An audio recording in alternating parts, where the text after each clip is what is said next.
Okay, I'm in Fredericton, and I'm in the old Victoria Hospital, and there's a few questions I want to ask. And what's your name? Brian Duplessis. Now, I seen you on with the media yesterday about this swine flu needle. Yeah. Now, I'm very concerned about that. Vaccinations, you mean, for the Thank you. H1N1 flu and also seasonal flu vaccines as well. Yeah, so I never thought about it. The most dangerous spot to get it would be in the shelter. I'm not sure I'd call it dangerous, but any place where there are a lot of people that are living in close proximity to each other, like the shelter, then the risk is going to be much higher for it to spread. The double challenge that we have is if someone contracts H1N1 flu, normally their doctor or the hospital will say, well, just go home, stay away from people. But if they were to get it and be inside the shelter, they have nowhere else to go. And so we've worked very hard with public health, the methadone clinic, the community health clinic, community kitchen, to help arrange for our clients at the shelters, plus the clients who go to the kitchen, the health clinic, and a lot of people live in rooming houses too, to get high on the priority list and have access to the H1N1 vaccine. Now, you can't force everybody to take it. Oh, it's not a matter of forcing. It's a matter of explaining, persuading, etc. We actually have a lot of clients who come to us ahead of time and said, are we going to be able to get it? And so I expect that most, if not all, will want to get it.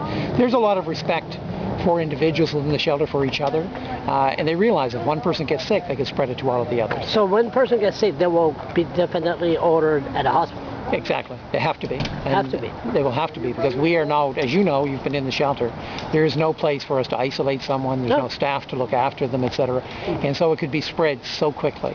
Then you'd have a whole bunch of people that would end up in the hospital at the same time. So we're trying to prevent that. Have you took a shot?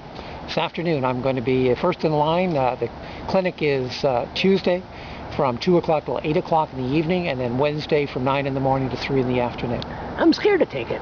I've had the flu shot for a number of years. I have asthma, which is managed, but I've been getting the flu shot for a number of years, and I'd encourage anyone to do it.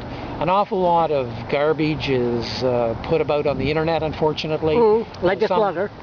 Well, some people then spread some of those things, and perhaps it's not particularly helpful because it builds fear. And the reality is this is serious. It needs to be treated seriously, and there is a solution here that if people pay attention and take the advice of the medical community on this one, then I think we will lessen the effect on everybody. That coughing I hear in the background, maybe there's a swine flu there. Who knows? There's head colds, respiratory situations, etc. If somebody's in the shelter and they're displaying some of the symptoms of fever and cough and all of those things, we will certainly be requiring them to go to the hospital to be checked out. And good luck, and I want one promise from you. The minute you hear a case of swine flu in the shelter, I want to be the first one to know.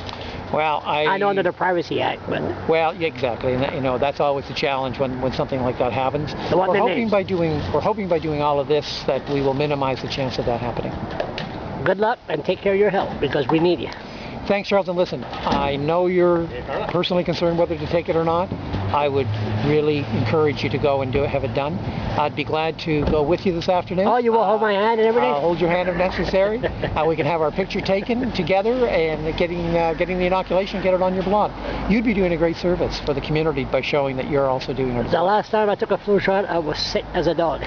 Well, 15 years ago. Well, the explanation I get a lot of the times is that, you know what, the odds were you were going to get sick anyway.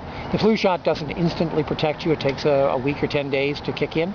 And if there was flu about at that time, there's a very good possibility you already had it in your system, got sick, and have tried to connect it to the flu shot. All I can tell you is it saves lives. And I'd like you to be around for a while, so why don't you come and have the flu shot with me? What time is it? It's 1:45. It's time for me to go for a walk. Well, walk right on back here and come on in and see me getting the flu shot. Take care. Thanks a lot, Brian. Okay.